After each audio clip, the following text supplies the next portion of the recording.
प्रिय विद्यार्थियों, हम आंग्ल मैसूर संबंधों पर चर्चा कर रहे थे। जैसा कि पूर्व में भी आपको बताया कि अंग्रेज भारत में व्यापारी की दृष्टि से आए थे, परंतु जब उन्होंने राजनीतिक सत्ता यहाँ पर स्थापित कर ली,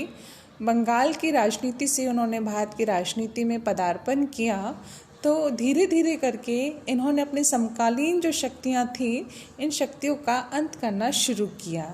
इससे पूर्व 2 आंग्ल मैसूर युद्धों में हम पूर्व में चर्चा कर चुके हैं कि किस तरह से हैदर अली और टीपू सुल्तान, जो मैसूर के शक्तिशाली शासक जिन्हें हम मान सकते हैं, इन दोनों के साथ अंग्रेज़ों का संघर्ष उस समय चला। इससे पूर्व हमने देखा कि किस तरह से 1767 से 1769 ईस्वी के मध्य, 1780 से 84 ईस्वी के मध्य 2 आंग्ल मैसूर युद्ध लड़े गए। आज हम चर्चा करेंगे तीसरे आंग्ल मैसूर युद्ध और चौथे आंग्ल मैसूर युद्ध के बारे में। जैसा कि आपको पूर्व में विदित है कि हैदर अली और टीपू सुल्तान दोनों ही अंग्रेज़ों को पसंद नहीं करते थे। दोनों ही, हैदर अली जिसने मैसूर की शक्ति प्राप्त की थी, मैसूर का स्वतंत्र शासक बना था, और इसने अंग्रेज़ों के साथ लगातार संघर्ष करके अपनी स्वतंत्र सत्ता बनाए रखी थी। अपने समकालीन मराठा शक्ति और हैदराबाद के निज़ाम के साथ इसने सांठगांठ करके अंग्रेज़ों के विरुद्ध त्रिगुट का निर्माण भी किया था। परंतु कारण जो कुछ भी रहा हो, दोनों शक्तियों के मध्य 4 आंग्ल मैसूर युद्ध लड़े गए, और इसमें हम आज चर्चा करेंगे तीसरे आंग्ल मैसूर युद्ध के बारे में, जो 1790 से 1792 ईस्वी के मध्य लड़ा गया। अंग्रेजों की शासन नीति के अनुसार युद्ध के बाद होने वाली संधियों में केवल अगले आक्रमण से पहले का ही आराम होता था। अंग्रेजों ने इसी नीति से मंगलोर की संधि करी थी, और इस संधि को भी उन्होंने आने वाले समय में मानने से इनकार कर दिया था। तीसरे आंग्ल मैसूर युद्ध के समय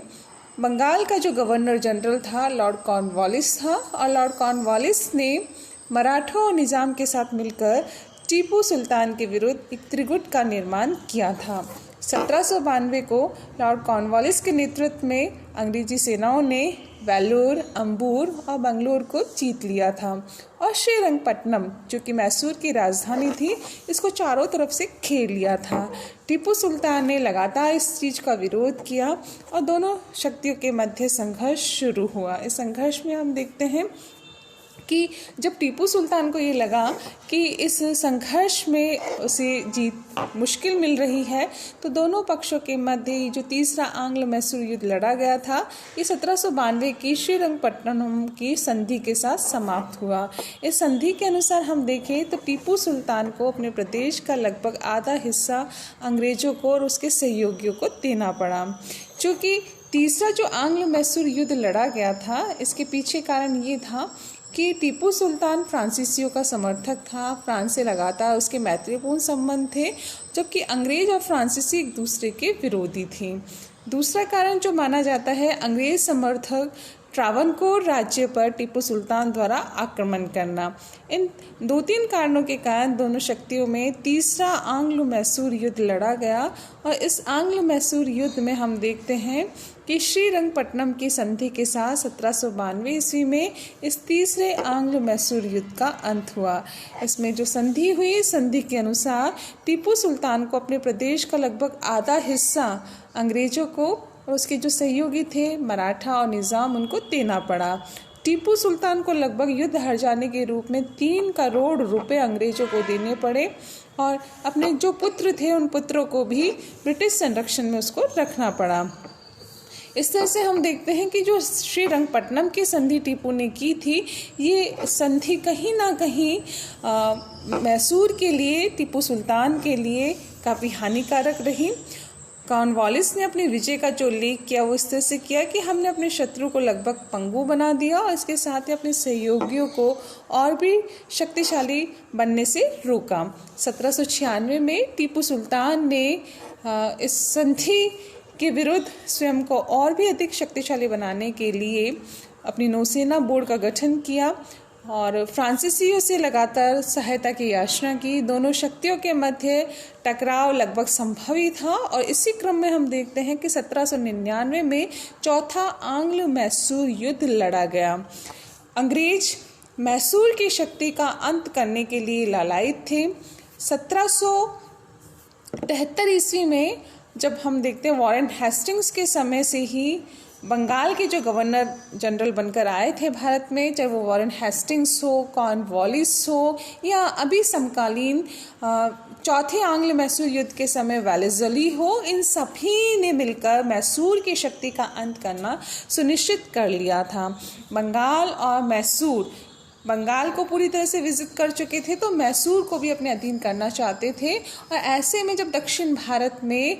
हैदर अली के पश्चात उसका उत्तराधिकारी, उसका पुत्र टीपू सुल्तान अंग्रेजों को लगातार चुनौतियां दे रहा था, वो मराठों के साथ, हैदराबाद के निज़ाम के साथ मिलकर सहयोग अंग्रेजों के विरुद्ध करना चाह रहा था। तो अंग्रेजों को ये लगा कि जब तक मैसूर की शक्ति का अंत नहीं करेंगे तब तक मैसूर राज्य उसके लिए रास्ते का कांटा बना रहेगा। ऐसे में हम देखते हैं कि जो 4 आंग्ल मैसूर युद्ध लड़े गए हैं, जिसमें हैदर अली और टीपू सुल्तान का अंग्रेजों की सेनाओं के साथ संघर्ष चला। इस संघर्ष में हम देखेंगे कि दोनों पक्षों को ही लगातार एक दूसरे के विरुद्ध सफलता नहीं मिली, फिर भी दोनों के मध्य संदेह का वातावरण बना रहा, जिसके कारण पहला, दूसरा और तीसरा आंग्ल मैसूर युद्ध लड़ा। और जो चौथा और अंतिम आंग्ल मैसूर युद्ध था 1799 ईस्वी का,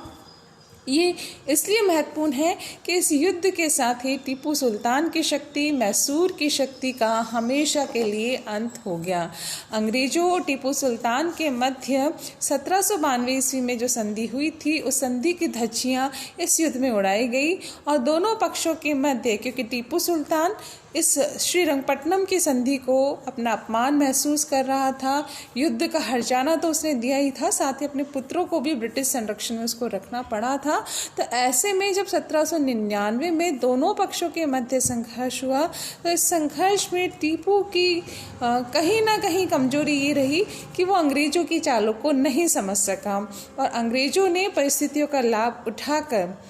टीपू सुल्तान को आसानी से युद्ध में पराजित कर दिया। इसमें हम देखें तो फ्रांस की सरकार का पूरा सहयोग टीपू सुल्तान को नहीं मिला और यही कारण है कि 1799 में जब बंगाल के गवर्नर जनरल लॉर्ड वेलेज़ली ने टीपू सुल्तान के पास सहायक संधि का प्रस्ताव भेजा तो टीपू ने उसको मानने से मना कर दिया और अंत में हम देखते हैं दोनों शक्तियों के मध्य संघर्ष हुआ और इस संघर्ष में टीपू सुल्तान की पराजय हुई, युद्ध में उसकी मृत्यु हुई और इस युद्ध के साथ ही अब मैसूर राज्य ब्रिटिश साम्राज्य में मिला लिया गया। तो इन 4 आंग्ल मैसूर युद्धों के माध्यम से अंग्रेजों ने अपनी महत्वाकांक्षाओं को पूरा किया और मैसूर को अपने साम्राज्य में मिलाकर अपने साम्राज्यवाद का विस्तार किया, अपनी शक्ति का विस्तार किया और अपने शत्रुओं को, समकालीन जो शत्रु थे उसके, जैसे मराठा है, हैदराबाद के निज़ाम है, राजपूत है, सिख है, इन सभी को कहीं ना कहीं से भयभीत कर दिया और अंग्रेजों ने लगातार राजनीतिक महत्वाकांक्षाओं को पूरा करने के लिए इस तरह से षड्यंत्र रचकर युद्ध करके अपनी शक्ति का भारत में विस्तार किया। तो इस तरह से हम देखते हैं कि मैसूर राज्य ब्रिटिश साम्राज्य में मिला लिया गया।